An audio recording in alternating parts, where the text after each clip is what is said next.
Morning, we're going to be hearing from Mr. David Harper from the Division of Motor Vehicles.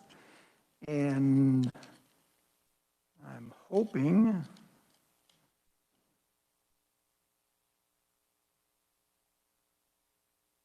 Harper here. Oh, yes. I got to look up at the screen to find him. Good morning. Mr. Harper, we're going to have you up first. Very good. If you would go ahead and give us your presentation, we would appreciate it. Very good. And I'm going to try to share the presentation on the screens. Is that what you would prefer? Yes, sir. Okay. Very good. I'm a little technologically challenged here, but I think I'll do my best. I understand that too.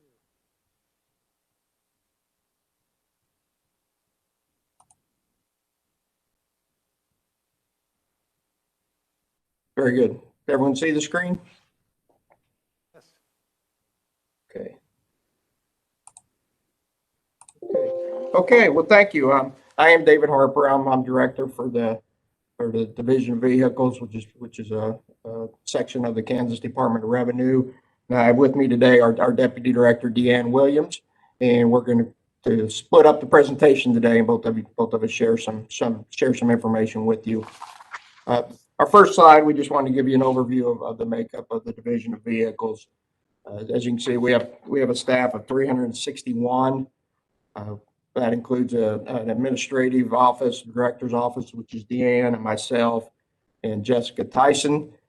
And I will point out that on the last page of this presentation, there are contacts for all of us. And I would share that Jessica would be a good contact for any of you who may have a question and not sure where to go within the division. If she can't answer it, she can get you to the right person.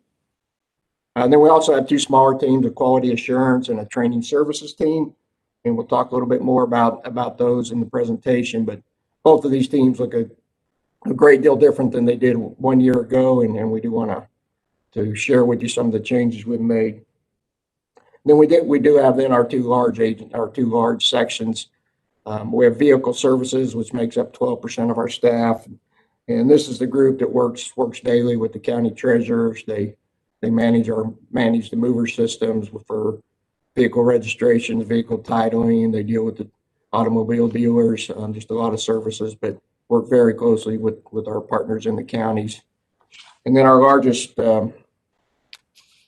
section is our driver services, and this is really broken up into two different areas. One is a driver solutions team, which is primarily a call center that helps people that may have some sort of infraction on their driving record. They work closely with the drivers, with the courts, law enforcement, and tracking those infractions and working with drivers to make sure they're complying with the orders. And then 70% of our staff is to our driver's license offices. And this includes some support team here in Topeka, but by far the majority of our staff is dedicated to running our 38 driver's license offices across the state. Did want to talk a little bit, like everyone, much of our duties this year were in reaction to COVID. We made several changes very quickly this spring. Our Topeka office staff, which is mainly the call centers for vehicle services and driver solutions, we were able to relocate those to their home base fairly quickly. So compliments to our IT team and our managers who made that move happen, and then that's still in place. Probably on average day, we have about 2/3 of our staff are working from home, and actually our support numbers, some of the numbers we track on phone calls, has actually improved during this time period with these people working for home. So I think this is a model we can sustain for a long period of time. Clearly, our greatest impact was on our services to our drivers across the state. The CDL services, we went 3 weeks without transactions, but they were quickly our priority to get those back up and going. We started offering some scheduling of some special events, really to primarily initially was to help the custom harvesters, but then it expanded into to other CDL services, and we were able to get that back up and going in 3 weeks. Credit to our team. There were some initiatives we had to implement One of our biggest challenges during COVID was the drive test, which was putting our examiners in the cab with the driver, and the higher risk there of COVID. So we implemented a follow vehicle. So we follow these test takers in a chase vehicle. It's worked very well, and we used that for a number of months. And actually, a number of other states heard about that, contacted us, and picked up the same practice. For the regular driver's license offices, they were closed anywhere up to 9 weeks. Our reopenings begin around May. And now all offices are back up and going full service. Since we reopened, we have had to close. We have had 25 temporary closings in 17 different offices, and these are related to when we have a positive case of COVID in the office. We immediately close down, bring the service in to do a deep clean, and get the office back up and going, usually on the following day.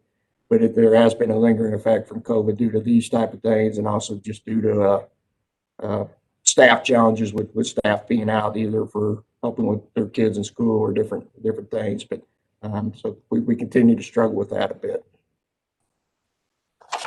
The next two slides are really just screenshots of our new virtual training sessions. And I mentioned our training team, which is only 4 people, but as you can imagine, when COVID hit, all our classes stopped, all our in-person classes stopped. And this had a big impact. These people train county staffs, they train our staff, they train them on the mover system, the vehicle system, as well as our CAN license, driver's license system. So that put a hardship on everyone not being able to get the new staff trained. Our team did a great job. They're now created virtual classes. Those are up and going, and we're very close to where we were pre-COVID on the number of classes we're offered. So, and even the better news is they created this to where this will be a business model that we can maintain going forward. This will be we can provide these virtual classes now at a lower cost. County staff won't have to travel. So a good thing came out of COVID through this training program. This sheet just mainly wanted to share with you some numbers of the number of transactions we do on the driver's side only. Most of these compare the 2019 to the 2020 numbers. And as you would expect, those numbers have decreased from last year just due to from 2019 due to our shutdowns. I did off on the right want to highlight we do still maintain a veteran indicator on our driver's license. We have about 61,000 in the state with that indicator. We added 14,106 more of those during this past year. This screen is just a snapshot from our website, and I just point that out so you can see the instructions we provide on this veteran indicator. I also wanted to point out that last bullet point. This is a service we continue to provide for military members, for active duty military, where they can do a mail-in renewal on their driver's license. They can also receive an extension on their driver's license while they're out of state. And it's been a very effective service. And in fact, here during COVID, we actually duplicated this for others besides military who were not able to get in due to COVID, and allowed some mail-in renewals. So just wanted to point out that to this committee.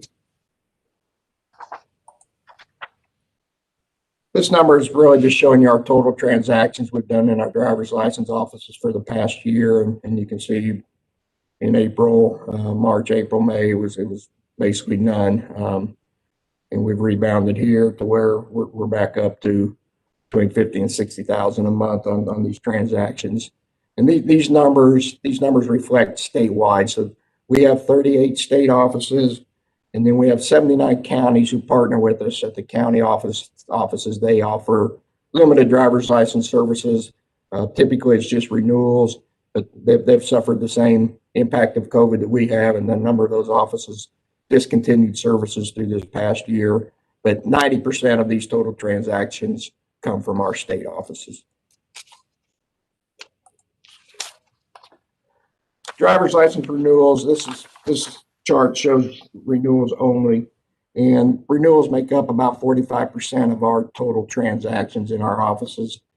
And the bottom numbers, you can show the impact that COVID's had. So right now, we have over 55,000 drivers whose license or ID has expired since March of 2020 who have yet to renew. So that's a backlog that we're having to deal with, and then one of our major concerns here moving forward. And throughout this time, we have had several executive orders, and I wanted to share with you our current executive order from Governor Kelly. And what this does is a couple things. It extends the renewal date for expired licenses and IDs to June 30th of 2021. So anyone who expired between March 12th and June 30th has June 30th, 2021 to renew. And there's also a provision, and I know this is small, but on the right-hand side, there's also a provision which extends the age requirement or removes the upper age limit on people who can renew online. So we're trying to make that service available to more people. That this now allows anyone over the age of 21 through June 30th to take advantage of the online renewal if they meet all the other qualifications or requirements. Did want to point out and just share this slide. While we're very concerned with the numbers and making sure everyone has the opportunity to renew their license or obtain a new license, safety has been our number one priority throughout, and that is a safety concern of our customers and safety concern for our staff. So if you would go into a driver's license now, it looks totally different than it did 1 year ago. Chairs are spaced out. We respect the social distancing policies and regulations of each county we're located in, and we very carefully monitor the number of people that can come into the office at one time. Our staff do the daily test, temperature test. Our staff is required to wear masks, required to keep the 6 foot separation. And then we do the checklist with visitors to our office, and also ask them to comply with the 6 foot social distancing. One of the things we have in place now is an appointment system, an online appointment system. And we started this back in 2019, just as an improvement to our business practice. I think Deanne and myself and our other management team, we've all been in place now for over 3 years. But one of the first things that we picked up on the driver's side was it didn't make sense for people just to show up at a driver's license office and hope they'd be able to get served. I think our first few months in our positions were dealt with putting out fires with long wait lines, and we thought it might be a much better practice to have appointments in place. So we now have for 11 offices online appointments that people can schedule to come into our office. And while appointments have definitely improved our business process, we had no idea how critical that would be for COVID. So right now we can't control the number of people who are going to be in the office at one time by requiring these appointments. And we have now at the point where we can still assist a great number of people who walk in without an appointment, as long as the office doesn't have too many people in it for them to come on in. We're able to get a lot of walk-ins now at this time too. But appointments has been a savior for us here during COVID. And this is a sheet. With COVID, we went ahead and set up appointment systems in all offices. Outside the large 11 offices, the other ones are just doing a call-in, a phone system for appointments, but it is in place across the state in our 38 offices. We are in our final year of our contract with our online appointment vendor, and whether it's them or another vendor, we have gone out with an RFP. And we'll be looking to add the online appointments to the remainder of the offices in next year. This slide just kind of shows you the impact that the appointments have had on our customer service and wait times and service times. So based on this, you can see since we've implemented appointments, our average time in our 11 offices with the online system, which makes up about 70% of our transactions, customers on average spend about 20 minutes in our office. So from the time they walk in, check in at our greeter station, sit down, or called up to our driver's license examiner, and service is complete, it's about 20 minutes. So that's a great improvement over to what you can see a couple of years ago, where they could expect 50, 47, 43-minute times in our office. Did want to also mention for you the Real ID. This originally was scheduled to go into effect October 1 of 2020. That has been extended, so where now the Real ID go live date is October 1 of 2021. And I'll remind you that the Real ID October 1, 2021 does not mean you have to have the Real ID to have a valid Kansas driver's license. It does mean if you want to use an ID or a driver's license as an ID to board a plane or enter a federal facility, it has to be a Real ID. So for Kansas, I'll point you to the bottom line there of the chart. As of 1/1 of 2021, 54% of our licenses in the state are Real ID. 73%, almost 74% of our drivers in the state have been into our offices since we started issuing the Real ID and have had the opportunity to obtain that credential. And for whatever reason, about 20% have elected not to. But I'll share with you the national average. So last time I talked to Homeland Security, I think most of the national average is about 38% of the drivers hold the Real ID. So we feel very pleased in Kansas that we're over 50% on that, and don't see a problem in meeting the demand by October 1 of 2021. I want to share with you another little initiative we created this year, and we actually created a pre-COVID with something different in mind, but we created what's called a mobile driver's license team. So we have a manager and 4 driver's license examiners that we have set up with equipment that can be taken out of our home base in Topeka, and they can travel the state and go set up at remote locations and offer driver's license services, the same services we can offer in the driver's license office. So initially, we were scheduling times. We went out to Kansas State, Kansas University, Emporia, Washburn. I went to a number of locations and just set up and offered driver's license for those people on sites. With COVID, that stopped, but now we have initiated a new project, and that's partnering with AAA. So in Lawrence, we now have a mobile unit set up in the Lawrence AAA office.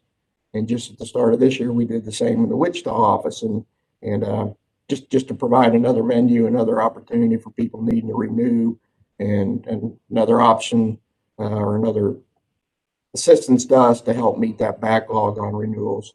So currently, the current data, we have 395 we've processed in those AAA offices, and AAA has already contacted us, and they would like to expand that to some other locations. This is the online numbers. This reflects online driver's license renewals.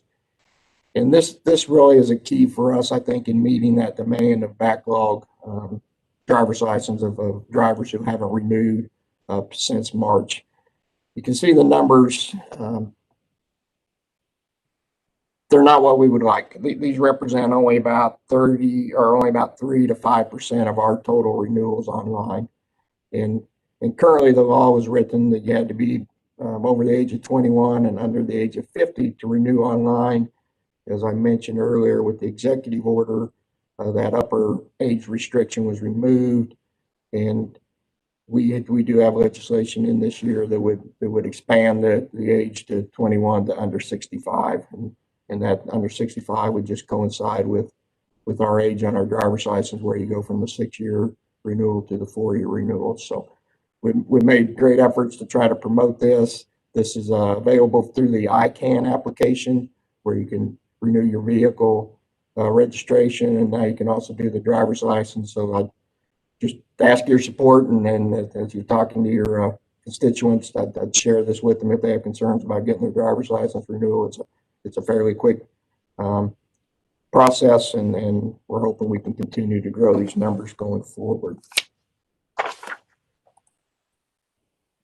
The other project I just want to mention to you, just probably hits in a lot of the areas you all reside from, but we've continued with what we've called a driver's license refresh project where we've gone and tried to either update the current offices we have across the state, or actually we've relocated a number of offices into brand new locations. So I would hope some of you maybe that live in the Lawrence, Leavenworth area, if you've been into those new offices there, you'd appreciate the change from what we had to what we have now. We have done the same in McPherson, Overland Park. We added a brand new office in Overland Park that's been a huge addition to the Johnson County traffic. Did the same. We moved Winfield from an air base there in downtown Winfield, a much better location. And then one of the big things we did for the ones from the Wichita area, we added a second Wichita office. So we now have what we call Wichita West. When that opened up in July of 2020, and has taken a great deal of impact or demand off of our Twin Lakes, our existing office there in Wichita. So that's been a great service for the drivers there. On our radar for 2021, we're currently looking at a new space in Concordia. We're also just about to sign a lease for a new space in Salina. We had some issues in Salina this year where we actually had to shut down for a while, and then our examiners were moved to Junction City to help there, but it wasn't the best circumstances for our drivers in that area. But we were able to reopen in a temporary spot in Salina, and now are looking to make that a permanent lease. And then again, the Johnson County area mission office is one we're needing to relocate. It's just that current office is just not meeting our needs for parking and office space for our customers. So those are kind of on our wish list for 2021. So with that's kind of a very quick overview on what we're doing on the driver's side. If there's questions, it might be a good place to pause, and then I'll turn over to Dan. She's going to visit with you a little bit about what's going on the vehicle services side. I'd be happy to take questions at this time, or we can keep going, Mr. Chairman. Are there questions for Mr. Harper at this time, or should we wait? Representative Collins. It looks like your response time or your wait time is really decreased a lot, and I just want to thank you for that, because I remember the days when I lived in Johnson County, and it was just about an all-day event to go to the driver's license offices. And looks like you've really done a lot to minimize that and eliminate that. Just want to say thanks. I appreciate that. Thank you. Representative Weigel. Thank you, Mr. Chair. Thank you, David, for your presentation. I had a question. How is that working with the AAA offices? Are you sharing off them, or how does that work as far as the operation of the DL in the AAA offices? Okay. Yes, what it is as I mentioned, we purchased what we're calling mobile units, and I'll admit they're not quite as mobile as we would like. They're located at their house in several rather large cases that we take out into the field. So what we have done is AAA has provided us a workspace in their office, and then we take that mobile unit in there and set up and use our equipment, so there's no security issues on that side, and perform the transactions with our equipment. I believe right now we're doing 2 days a week in each of those two offices. And they've been very good. They've helped promote us. They've sent out emails and information to their customers. And Lawrence, I know they sent something out to the university to help promote it. So it's not limited to AAA members. It's open to anyone, just as our other license offices are. All right. Thank you. Thank you, Mr. Chairman. Okay, let's move on with the presentation. Mr. Chair? Yes. Yeah, this is Representative Susan Reese. I'm on WebEx. I had my hand raised. I have a question. Okay. I wanted to ask about using the ICANN system. There are some issues with when you have to verify that you've had an eye exam for those individuals who are up in the upper age bracket. And my question is, how often is that list updated? I'd have to check on how often it's updated unless you know the answer. I do. What happens is we work with the Optometrist Association and get a list that's input into our system. And then you would go out, say you were wanting to do that, you go in and you say that you've had a eye test yesterday. And then that doctor has 4 days to go out and look at that and make sure that yes, you did. They check off on it, and then we can issue the license after that. So there have been issues. I've run into issues where the optometrist is not listed on the list, and I've called your offices, and no one knew how to update that list. Well, there's just, we work with their association, and we're working with them now about our proposed new legislation. So we can definitely talk to our staff. I thought it was almost an automated process that they provide us a list of Kansas, and I think Kansas City area optometrists, and then that list is automatically populated. But we can definitely talk to our partners at ICANN and make sure that process is working smoothly. But my understanding is it was a list they provide us, and then we upload that list. Right, because I was trying to get a hold of an optometrist at KU, and because of COVID, it is almost impossible getting through to them and asking them to go into the system and update. It took days, and it was never really ever resolved, as a matter of fact. So, yeah, I think there's issues with that. I'm happy that the governor expanded the age. But once you go online, you hit this huge roadblock with this eye exam thing, and having to get that verified. So it would be great if that would be smoother. Yeah, we will talk to them. That's, like I said, that's one of the things optometrists, their association was very concerned about was their liability on the eye exams, and making sure that we took the proper steps there. But yeah, if we can improve that, we'll certainly appreciate the feedback. We'll try to do that. Great. Thank you. Thank you, Mr. Chair. Representative Howard, and then we're going to move on. Mr. Chair, I have 2 questions, if I may. First one is, how do you tell the difference? Here's my DL.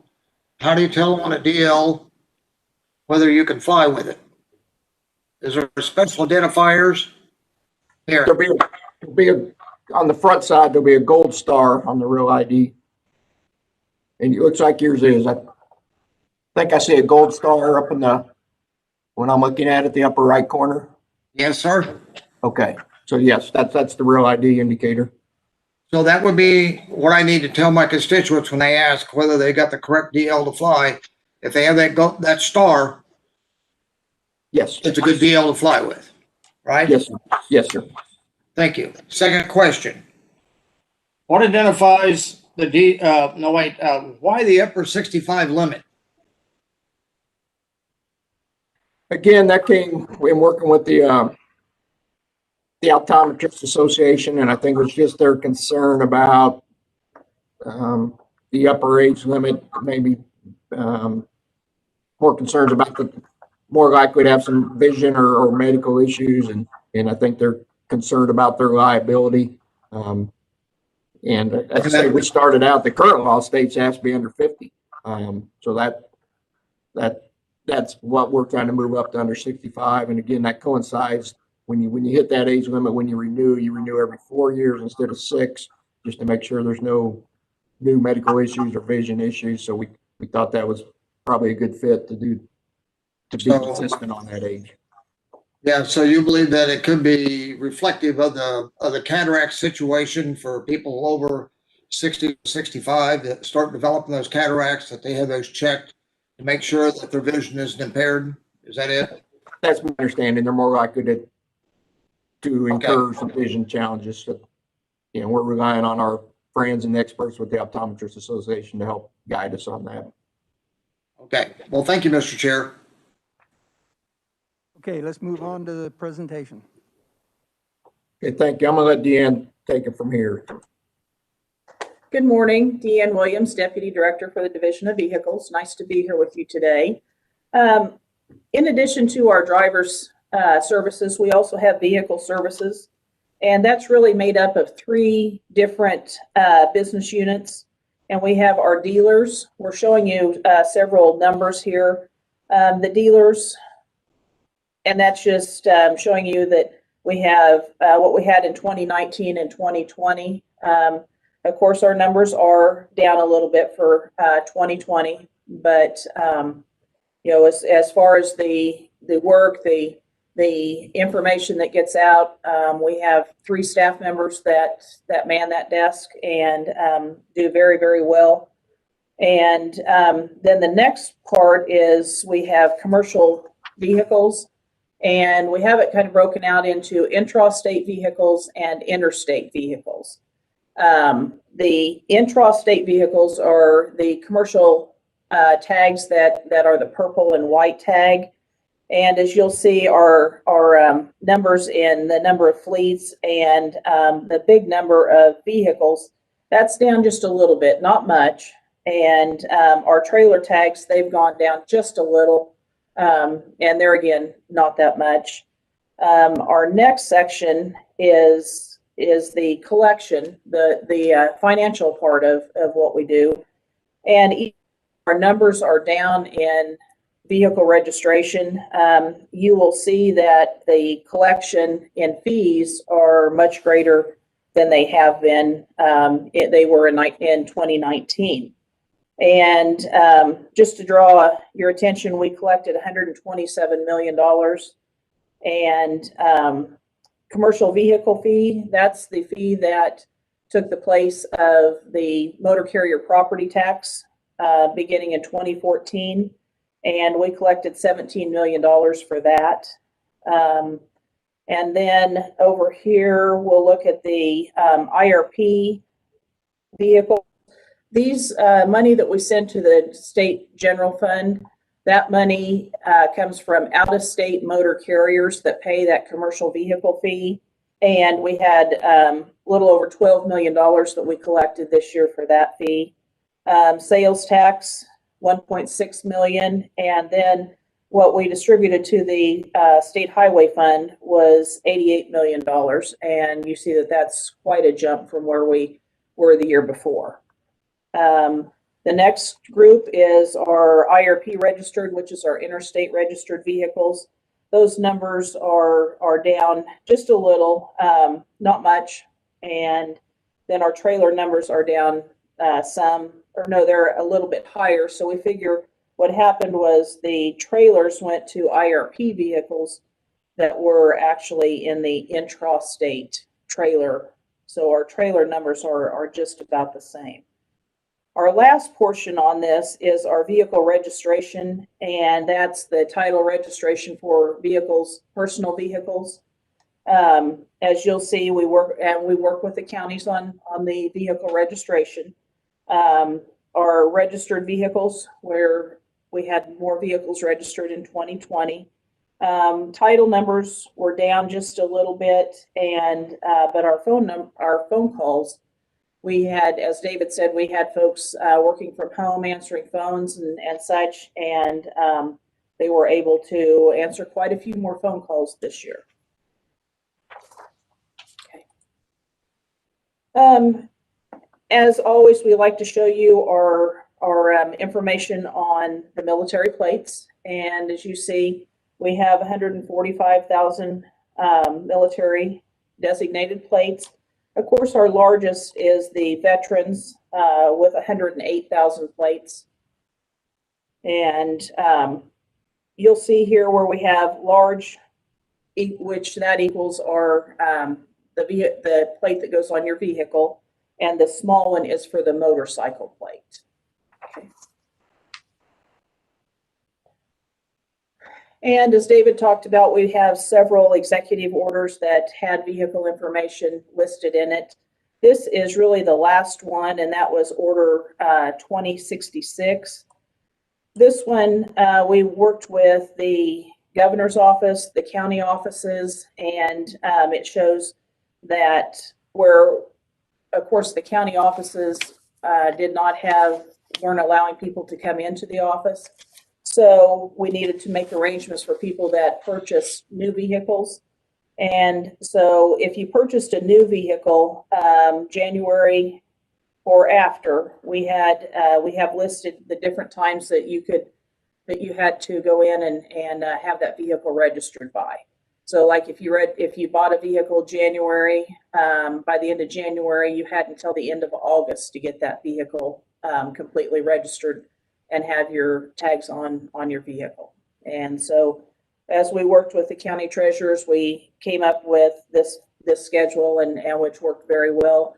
Now we are, you buy a vehicle, you have your 60 days to get the vehicle registered. They are caught up, and so we're moving forward with that. So we have no executive order on vehicles anymore. As David talked about earlier, the driver's license section, we of course have we work with Pay It on our vehicle renewal transactions, up 34% over 2019. So we're pleased with that. It's very good process, working very well, and hopefully we'll actually go above and beyond where we were this year. Okay. The one plate that we were able to implement this last year is the 2020 rental plate. We worked with Enterprise in 2019 for this legislation, and it is for rental companies only, and you have to you rent in excess of 250 vehicles in a year, and so this way they can have a permanent plate on that vehicle. They have a permanent registration paper with them. And the vehicle shows it's an R, and then it has the numbers after it. Looks like our regular Ad Astra plate. And that the rental companies have those plates on hand, so they don't have to wait until it goes through our process. It actually goes, they register the vehicle, and then they send the paperwork into us. We go through, we audit everything, make sure that we have everything that we need, and payment is made ahead of time. We pull that out of escrow, and that takes care of that registration. If we have a problem, we call the rental companies. They did come in. We had quite a bit of training with those folks before we went ahead and turned that over to them. And so we're very, very pleased with that. It's working very well. Highlights for 2020. We actually won 2 national awards, and one was for a website that was created, and it was Get Real with Real ID. Very, very excited about that. And then we also won the Community Service Award for the Homeless ID Pilot Program. So those were very exciting times. Of course, we didn't get to go to the national meeting to get those awards, but we have got them here in the office, and so we're very pleased with those. In December, we implemented the state-to-state verification, which is verification for driver's license. Just means that one person has one driver's license, and we're able to make sure that they don't have one in another state. So we have been trying to get that implemented. We did succeed, so we're very excited about that. We partnered with Pay It to implement a single mobile app, and we actually have Spanish version of some vehicle related information on there also. First week of March, we will pilot a program where you're able to do your driver's license knowledge testing. You can do that at home, and that information comes in here, and we have the information. So we're real excited to get that started and see how that will work. We're going to pilot with Opinionator. It is for customer service surveys. Right now we have a piece of paper that we hand you. You can fill it out, give it back to our folks in the offices.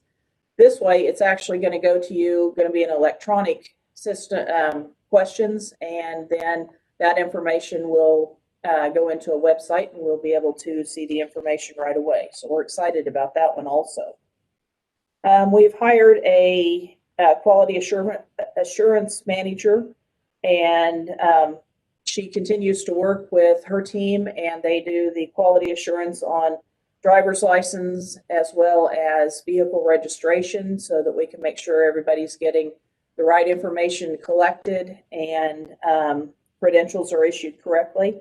We have a new program that's going to kick off here in the next week or two with that, and it's called Team Connect, and they're going to work with counties and make sure that if there are questions on anything, we get those questions answered. It's going to be kind of like a 30-minute coffee break. So those folks are going to our staff, and the counties will be visiting regularly on that. David talked about our training team. They've done excellent. Look forward to the things that they can do in the future. And then we have also partnered with the counties. We've asked if any of the counties want to have a kiosk and for vehicle registration purposes. Johnson County did this a year or two ago, and now we're working with Sedgwick County. They're looking toward beginning their testing very soon. And then a couple of other counties have said, yeah, that they want to go ahead and go and work on that. So anyway, we're looking forward to working with them, and next year, hopefully we'll come in and say that we have 2 or 3 counties that have a kiosk, and people can do self-service on vehicle registration. Okay. And then the next slide is just where we became the 30th state to implement the state-to-state service. And that came from Ann Farrow, that is the president and CEO of AMBA. And that brings us to the conclusion of our presentation today. This is our contact information. So as David said, if you can't get a hold of one of us, then you can give Jesse a call, send us an email, and we're more than happy to help you out in any way we can. And with that, we can stand for questions. Further questions? Yes, Representative Proctor. Thank you, Mr. Chairman. My question, there's always a lot of bills floating around this building for distinctive license plates here and there. Could you talk a little bit about what the cost to the state is for those, and what amount of money kind of leaves state coffers to all these different organizations that have these distinctive plates? Well, as of right now, distinctive plates, you have to pay $20,000 to get those into process. You have to have, a certain amount of people that say that they're going to register and get those plates. You have to have signatures of or sell 1,000 plates before we'll go into production. And so our problem really is when we get all of these new plates, we start to run low on combinations, so that we make sure that we're not giving somebody a ABC 1, 2, 3 or something like that. So we can make sure that that's a distinctive number for that organization that is bringing that plate forward.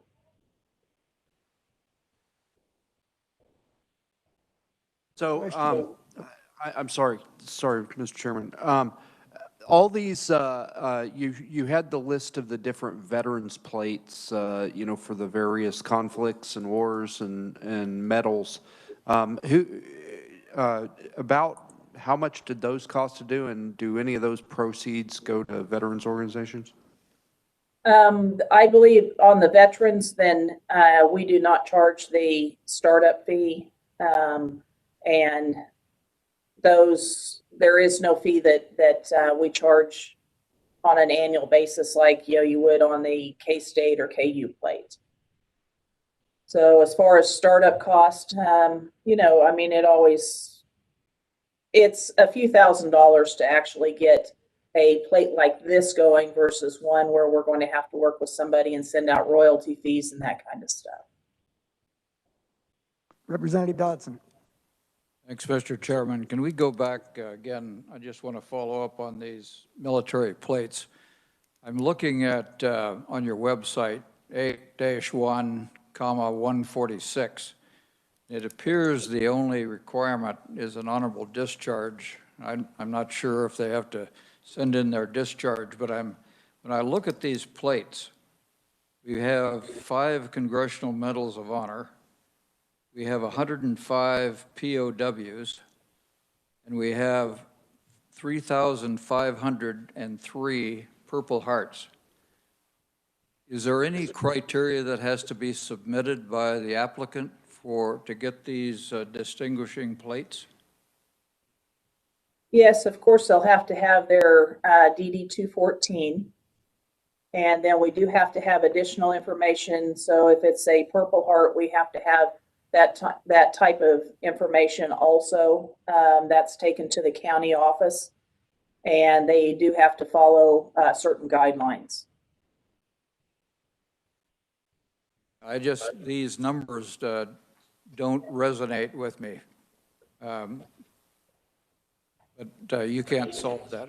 Okay, thank you very much. Appreciate it. Representative Poston. Thank you, Mr. Chairman. Could you touch on the homeless ID pilot program? Just give us the highlights. Sure. What we have is those, we have a gentleman that has taken that on here in Topeka. He's from, I believe, the Topeka Police Department. Correct. And he works with the homeless, and he will get the information that is needed. They come into our office and they pay for the ID. I think we charge them $8. Yeah, and then they are able to go ahead and get the ID. They've worked with KDHE for certain birth certificate needs, and so this is a 1-year license, I believe it is, or an ID. And so then they come in the next year and they bring the additional information in, and then we're able to process them and get them either the 4 or the 6 year, the ID as needed. Thank you. Is there any identification of veteran population amongst that group? I don't believe so, but we can check on that and let you know. Representative Collins. Thank you, Mr. Chair. Actually, my question has already been answered. Representative Dodson beat me to it. Are there other questions from the committee? Seeing none, thank you, folks. This is always a very engaged presentation from the committee. We appreciate your time and effort to bring us up on these issues with tags and everything that take place in your office on an annual basis. Thank you very much. Appreciate having you here. You're welcome. Thanks for the time. Okay, committee.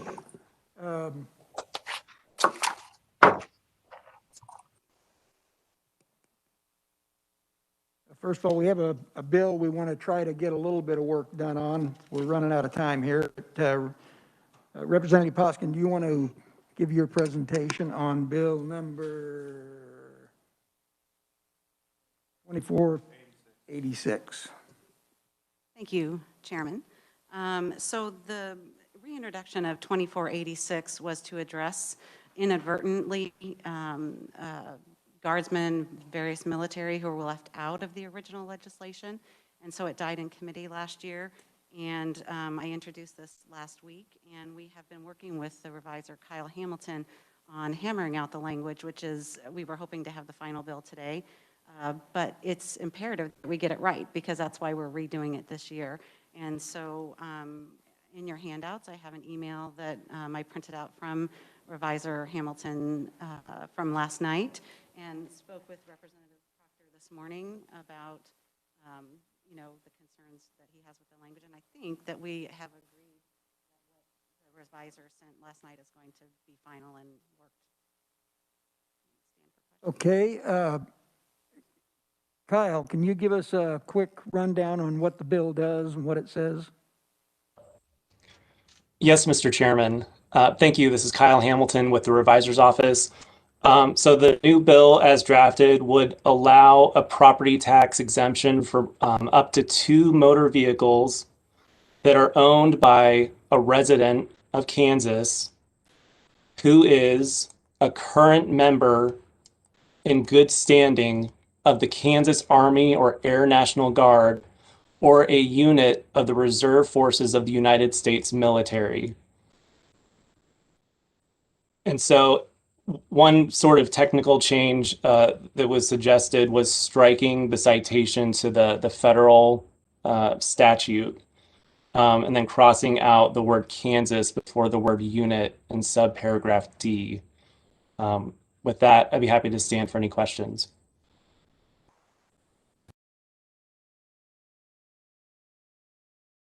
Representative Proctor. That's, thank you, Mr. Chairman. It's not really a question, just to kind of clarify with the other members of the committee who were involved in the discussion. I think this fixes the problem because before it said Kansas unit of the Reserve Forces of the United States. And so if you, for instance, lived in Leavenworth and drilled over in Missouri in a reserve unit, you would not be covered by the statute. And just by striking the Kansas and adding military at the end, I think it solves the problem. And so I think we've now got it covered, got everybody covered in this bill. Representative Johnson. That is hit home over the weekend. My son's unit moved from Gardner to Belton just over this last weekend, and he lives in Kansas, so I'm really appreciative of that wording. Thank you. Thank you, Chairman. Other questions? Okay. With that, let me see what else we got to get done here.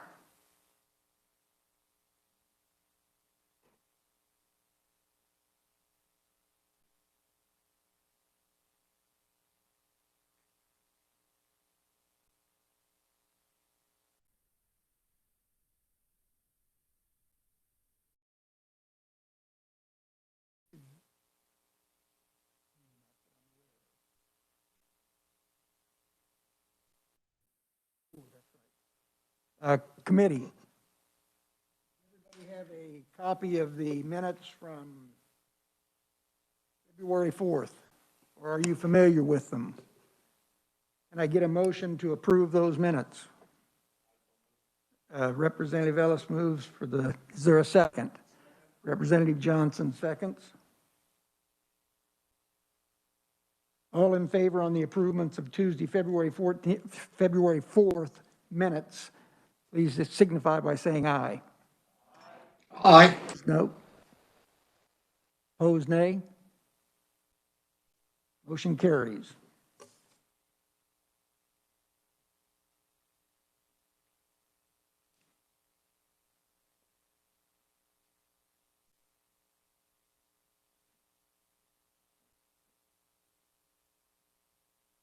I'd like to thank everybody for coming to meeting this morning and the presentations that we had. And if there are no further questions or concerns, I would bring the committee to adjournment. Thank you very much.